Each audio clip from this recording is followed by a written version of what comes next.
Bonjour à tous et bienvenue pour cette nouvelle fiche où on va résumer sur une feuille A4 la régulation de la pression artérielle. Alors on y va pour le titre. Régulation de la pression artérielle, qu'on appelle aussi tension artérielle d'ailleurs. Personnellement je préfère le terme de pression, mais peu importe. Tension, ça me rappelle ma grand-mère. Elle disait qu'elle avait de la tension. Hop. Alors, on va commencer par définir qu'est-ce que c'est que la pression artérielle. Donc, en termes de définition, la pression artérielle, c'est la pression qui est exercée par le sang, exercée sur la paroi des artères élastiques, c'est-à-dire les premiers types d'artères à la sortie du cœur. C'est des artères qui vont se dilater lors de la systole et reprendre leur forme lors de la diastole. Si on mesure la pression artérielle, du coup, on va voir qu'elle oscille entre deux valeurs. Et donc on va tracer ça sur une petite courbe de pression en fonction du temps. Donc la pression, habituellement en physiologie, elle se mesure en millimètres de mercure, même s'il faudrait utiliser plutôt des kilopascals, par exemple, pour coller aux unités du système international. Dans le langage courant et en physiologie, on utilise surtout les millimètres de mercure. Et donc on va tracer ici une petite courbe, hop, en fonction du temps ici. Je vais reculer un petit peu la caméra.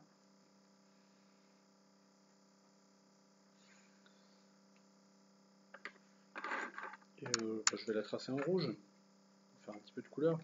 Donc on a dit que la pression elle oscillait entre une valeur minimale qui va être la pression diastolique, et puis au moment de la systole, la pression va augmenter fortement dans les artères, redescendre. On a le petit rebond ici de l'incisure catacrote qui va s'estomper assez rapidement, et puis ensuite on rediminue jusqu'à la pression diastolique. Et ainsi de suite, on remonte et on a notre incisure, etc. Donc je vais avoir plusieurs valeurs ici qui sont intéressantes. La valeur donc, de la pression minimale, qui est ici, et qui correspond à la pression diastolique. Alors en moyenne, la pression diastolique, elle est de 70 mm de mercure. Et puis la valeur maximale ici,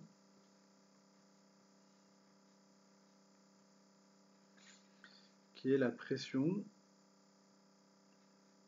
systolique. Et en moyenne, elle est de 120 mm de mercure. Ça veut dire que la pression artérielle se définit, et ça c'est très important, par deux valeurs. Voilà, on peut zoomer un petit peu.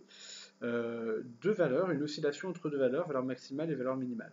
Et dans le langage courant, justement, si vous en discutez avec votre grand-mère, quand elle prend sa tension, elle vous donne deux chiffres en fait. Elle dit j'ai 12,7 de tension aujourd'hui, c'est bien. 12,7 en fait, c'est le résultat exprimé en centimètres de mercure. 12 c'est l'équivalent de 120 et 7 de 70 mm de mercure. Donc quand on dit j'ai 12,7 de tension, c'est pas j'ai 12,7, c'est j'ai 12 et 7. Ce sont deux valeurs différentes. Et puis entre les deux, on a une troisième valeur ici, qui est la pression artérielle moyenne. Alors c'est cette valeur de pression artérielle moyenne, PAM, elle est donnée par un calcul où la pression diastolique, elle va avoir un coefficient un petit peu plus important. Et c'est pour ça que du coup elle est décalée un petit peu vers le bas ici. Et cette pression artérielle moyenne, eh bien, elle fait l'objet d'une régulation, c'est-à-dire qu'elle est stable. Si on regarde sur 24 heures, on a peu de variations de cette pression artérielle moyenne. On peut faire un petit schéma pour rappeler rapidement comment est-ce qu'on mesure la pression artérielle. Donc au niveau du bras, on va avoir l'artère brachiale qui va descendre. Voilà, je la fais assez large au début, et puis elle va être comprimée par le brassard qu'on va poser.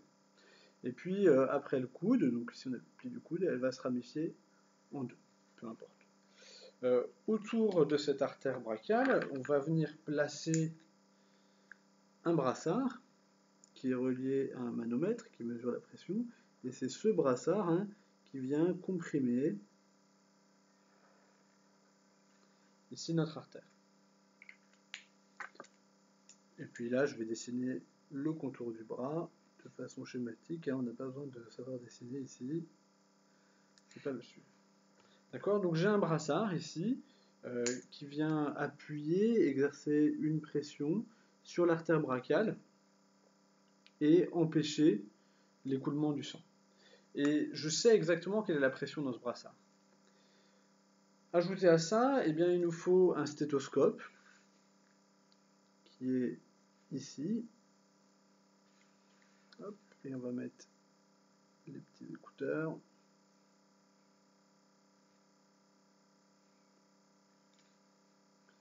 Voilà, et puis ici, j'ai un cadran qui m'indique la pression. Donc, comment ça fonctionne ensuite? On va reculer un petit peu la caméra ici, que j'ai un petit peu plus de place. Voilà.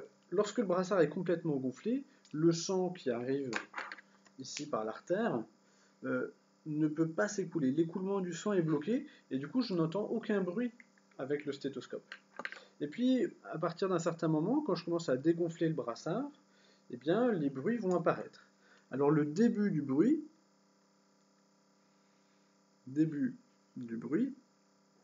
signifie qu'il y a un écoulement intermittent du sang. Donc, le sang ne passe que de temps en temps, c'est-à-dire que la pression dans l'artère est supérieure à la pression dans le brassard. Et donc ça signifie qu'on est à la pression systolique, pression maximale. Et puis, une fois que j'ai suffisamment dégonflé mon brassard, eh bien, le sang va s'écouler de façon permanente. Du coup, je n'entends plus le bruit lié à l'écoulement. Et donc, la fin du bruit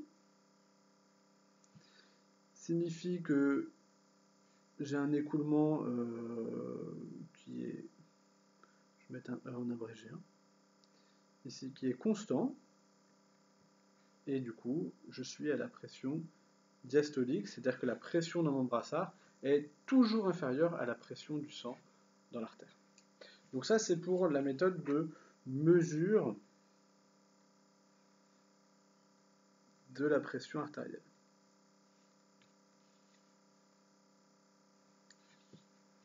Voilà, on a bien défini ce que c'était que la pression artérielle. Maintenant, on va essayer de parler un petit peu de la régulation. Alors, il faut comprendre que la pression artérielle fait l'objet d'un concept classique en physiologie, qui est le concept de boucle de régulation. Alors cette boucle de régulation, elle va être valable par exemple pour le baroréflexe, mais pas forcément, pas uniquement ça. Donc notre point de départ, c'est la variable. La variable qui est régulée ici, on va rester en noir. La variable, c'est la pression artérielle moyenne. Et nous, ce qu'on veut, c'est la maintenir dans une certaine gamme. Et puis, donc, j'ai des événements perturbateurs qui vont pouvoir produire une variation à la hausse ou à la baisse de cette pression artérielle. Donc si je prends l'exemple d'une hausse, j'ai une hausse de pression artérielle, par exemple parce que le cœur va battre davantage, un débit cardiaque qui augmente. Cette hausse de la pression, elle va être captée donc, par des capteurs. Ici, on peut prendre l'exemple des barorécepteurs qu'on a au niveau des sinus carotidiens ou de la crosse aortique.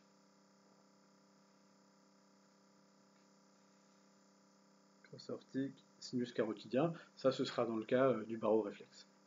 Ces capteurs vont transmettre l'information par voie nerveuse ici.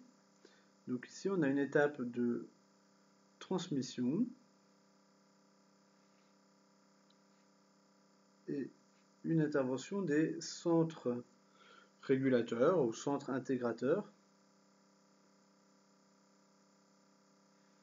Alors, dans le cas du baroréflexe, il va s'agir, j'ai envie de mettre les exemples d'une autre couleur, c'est pas grave, il va s'agir du bulbe rachidien, principalement, hein, avec le système nerveux autonome, avec la moelle épinière, qui va émettre des fibres nerveuses vers les effecteurs. Alors, la moelle épinière reliée notamment aussi par voie nerveuse aux glandes surrénales.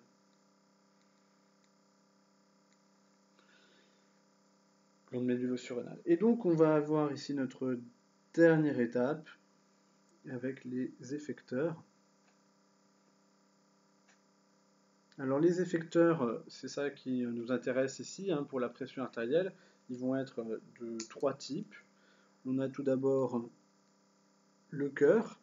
On a fait une petite fiche sur le débit cardiaque, hein, donc le QC, qui équivaut à la fréquence cardiaque par le volume d'éjection systolique. Donc si le débit cardiaque augmente, la pression artérielle va augmenter, et donc si je veux éviter une hausse de la pression artérielle, je vais faire baisser la fréquence cardiaque par le système nerveux parasympathique, par exemple. Deuxième effecteur, les vaisseaux sanguins, avec une vasoconstriction ou une vasodilatation qui va agir sur la résistance périphérique totale, on va redéfinir ce que c'est. Et enfin, le dernier effecteur, ce sont les reins, qui eux vont agir sur la volémie.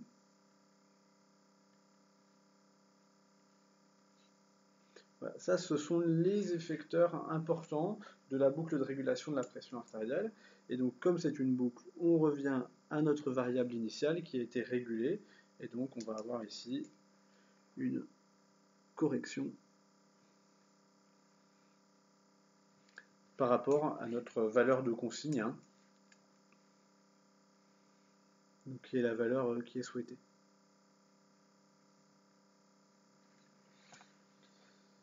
Voilà, cette boucle de régulation, elle existe aussi bien pour des situations à court terme, comme notamment l'exemple du baroréflexe, qui est celui que j'ai un petit peu détaillé ici, hein, on aurait pu le détailler davantage, mais si on parle d'effecteurs comme le rein, on peut avoir l'exemple de situations critiques, hein, telles que des hémorragies, une hémorragie ici. Oula, il y a 15... Oh là là, l'orthographe ça va pas du tout.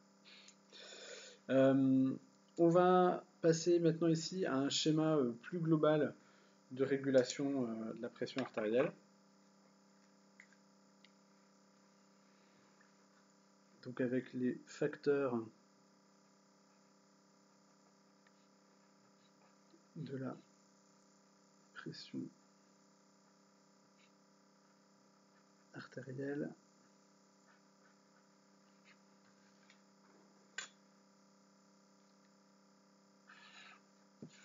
Alors, j'espère que j'aurai assez de place. On va voir ça. Donc ici, on va voir beaucoup de flèches. Et on va essayer de bien représenter tous les éléments qui vont agir sur notre variable, à savoir la pression artérielle moyenne. Donc on part de ce premier élément, la pression artérielle moyenne, ici, toujours, qui est le cœur de notre sujet. Cette pression artérielle, elle équivaut à la pression systolique plus 2 fois la pression diastolique, le tout divisé par 3. Donc en fait, c'est ce que je disais tout à l'heure, hein, on met un coefficient 2 à la pression diastolique, et c'est ce qui explique pourquoi notre pression artérielle là, est plus proche de la pression diastolique que de la systolique. Alors cette pression artérielle moyenne, elle va dépendre de 2 composantes. Ici, sur le côté gauche, est plutôt en bleu. Ça va être la composante cardiaque, donc avec le débit cardiaque, qu'on appelle QC. Je vous invite à revoir si besoin la fiche sur le débit cardiaque. D'ailleurs, on va redonner des éléments ici, bien sûr. Ce débit cardiaque, je vous rappelle, il se définit comme la fréquence cardiaque par le volume d'éjection systolique. Donc on va pouvoir jouer sur ces 2 paramètres-là. Et puis de l'autre côté, on va remettre en noir, on a une composante vasculaire qui est la résistance périphérique totale, RPT, qui nous est donnée, alors ça c'est les paramètres de la loi de Poiseuil, hein, qui nous est donnée par la formule suivante, 8 fois eta, eta c'est la viscosité du sang, par la longueur de notre tuyau, donc ça c'est fixe, hein, ici c'est pas un tuyau, c'est le système circulatoire. La viscosité sanguine elle varie finalement assez lentement. Le tout divisé par pi fois le rayon artériolaire à la puissance 4. Très important cette puissance 4, on voit ici qu'on a un facteur majeur qui peut varier en plus fortement de régulation de la pression artérielle. Hein. Donc la vasoconstriction, la vasodilatation avec cette puissance 4 va avoir un poids très important dans la pression artérielle. Alors, ici, si on revient sur ces différents aspects, donc je vais avoir d'un côté la fréquence cardiaque, qui est régulée par les cellules de pacemaker. Donc cette fréquence cardiaque ici, qu'est-ce qui va agir dessus? Eh bien, on a d'abord l'influence du système parasympathique, qui est une influence permanente par l'intermédiaire du nerf vague, qui va venir ralentir, donc ici c'est une flèche d'inhibition qui va faire baisser la fréquence cardiaque en libérant de l'acétylcholine. De l'autre côté ici, je vais avoir l'effet inverse, un effet activateur, une augmentation de la fréquence cardiaque par le système nerveux sympathique,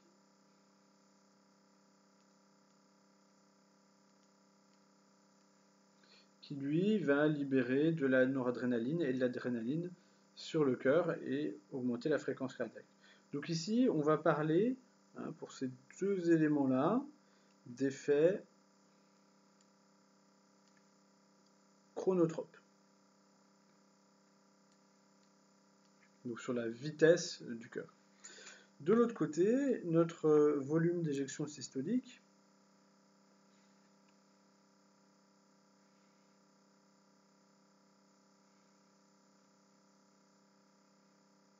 lui, il va subir plusieurs influences. La première influence, elle est liée toujours au système nerveux sympathique par l'effet de la contractilité. Le système nerveux sympathique favorise la contraction du cœur.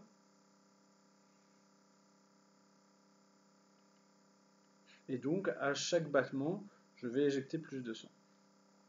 Ensuite, l'élément majeur du volume d'éjection systolique, c'est le retour veineux.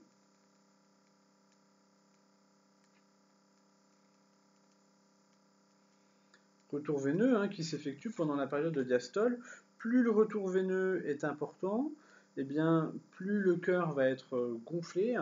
Et s'il est gonflé, sa force de contraction est plus importante. C'est ce qu'on appelle la loi de Starling. Autrement dit, plus le volume télédiastolique est important, plus le volume d'éjection systolique sera important. Alors ce retour veineux, il dépend un petit peu du système nerveux sympathique qui peut engendrer une vénoconstriction. Il dépend un petit peu, on va le mettre ici quand même, de l'effet de succion du cœur. Mais ça sont des facteurs vraiment mineurs.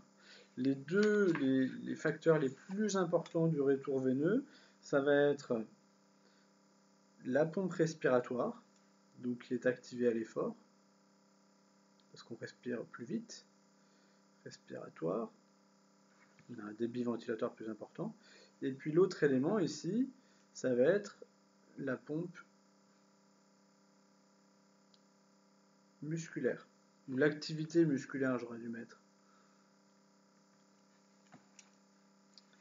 Activité musculaire ici à la place de pompe musculaire. Et enfin, encore un facteur important ici du retour veineux, c'est la volémie, c'est-à-dire le volume de sang. Si vous avez fait une hémorragie, eh bien, il y a moins de sang qui retourne au cœur, le volume systolique diminue, le débit cardiaque diminue et votre pression artérielle chute. On reviendra sur cet aspect volémie un petit peu plus tard. On va essayer de structurer un peu l'espace de ce côté-là pour la résistance périphérique. Donc, on a d'un côté ici une composante cardiaque, hein, je rappelle.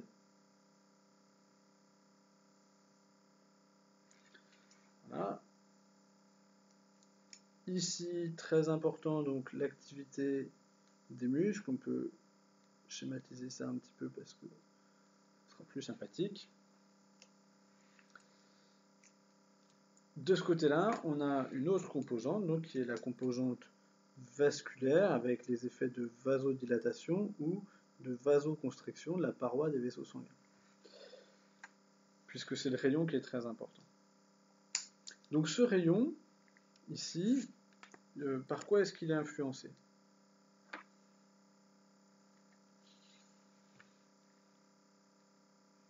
Donc ça, c'est le rayon moyen des artérioles. Il va être influencé par un contrôle local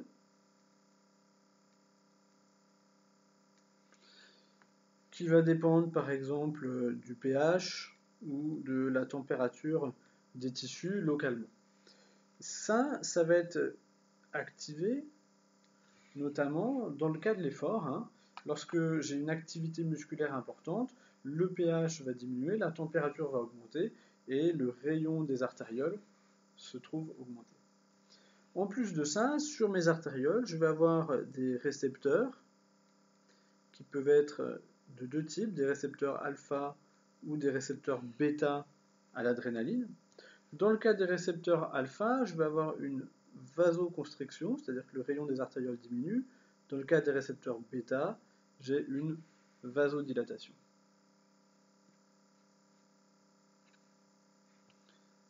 Voilà, je ne sais pas si on voit bien là.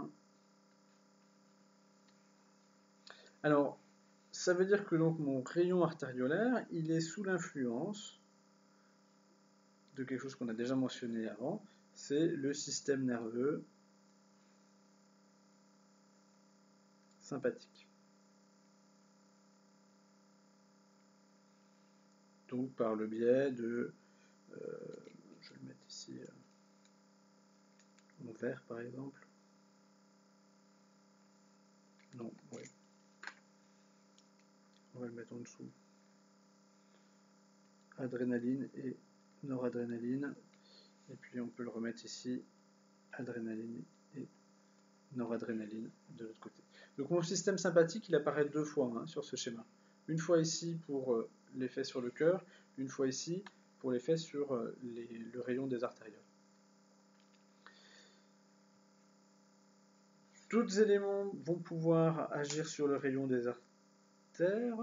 Ici, il s'agit d'une régulation hormonale à plus long terme avec l'effet de l'angiotensine. On a également l'ADH qui peut intervenir un petit peu comme effet vasoconstricteur. Cette angiotensine, hein, elle va diminuer, elle va faire baisser le rayon des artérioles. L'angiotensine va également activer un petit peu le système nerveux sympathique, ce qui renforce son action. Alors comment l'angiotensine a été produite? Elle a été produite par un organe très important, un aspect important de la régulation, qu'on va mettre ici, je vais mettre cette partie en vert, c'est le système rénine-angiotensine-aldostérone. Donc ici c'est la rénine qui a permis de convertir l'angiotensinogène en angiotensine. On a dans le rein des détecteurs de pression et si la pression artérielle chute, eh bien, on peut produire de la rénine et produire de l'angiotensine derrière. Donc ça, c'est ce qu'on appelle le système RAA qui permet une régulation à plus long terme de la pression artérielle en agissant notamment sur la volémie, on va le revoir.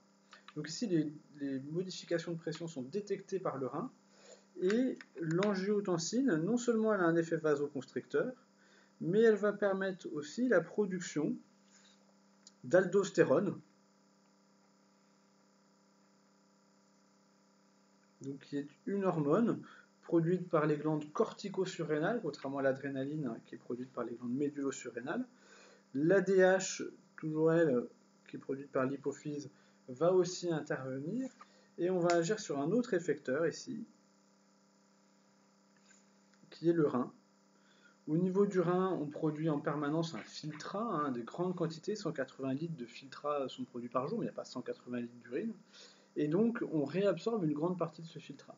Et donc, l'aldostérone, mais aussi l'ADH, sont des hormones qui vont permettre d'augmenter cette réabsorption.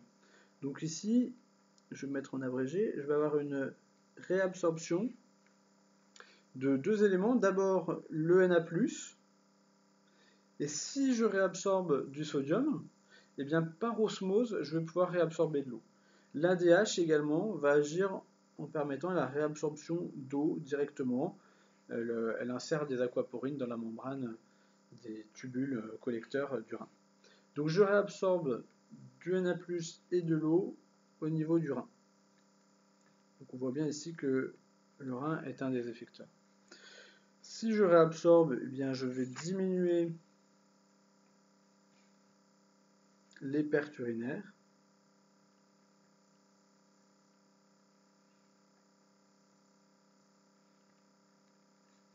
Et en diminuant les pertes urinaires, je vais agir sur la volémie qui est ici. Je vais réaugmenter la volémie. Il y a un autre élément qui permet d'agir sur la volémie, qu'on n'a pas mentionné. Ce sont les échanges entre les capillaires et le liquide interstitiel.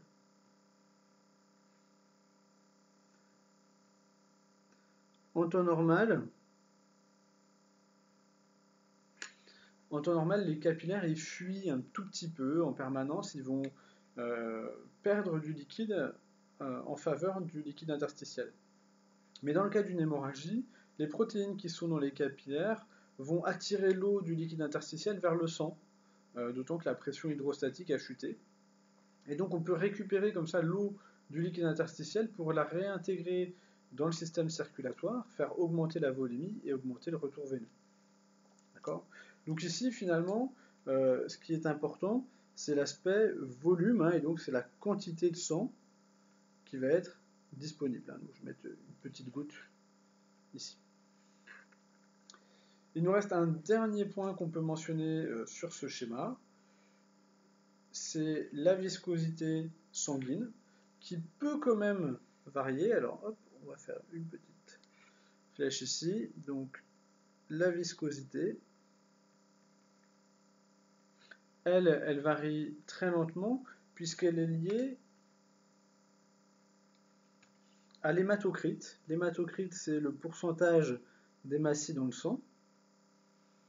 Plus l'hématocrite est élevé, et bien plus la viscosité du sang sera élevée. Donc ici, on va dessiner une petite hématie.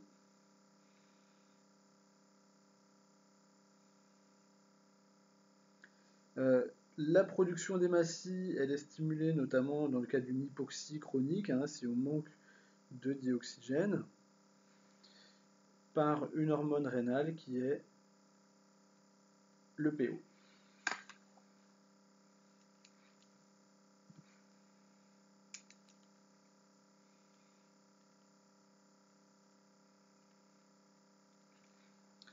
Voilà pour ce schéma global de régulation de la pression artérielle.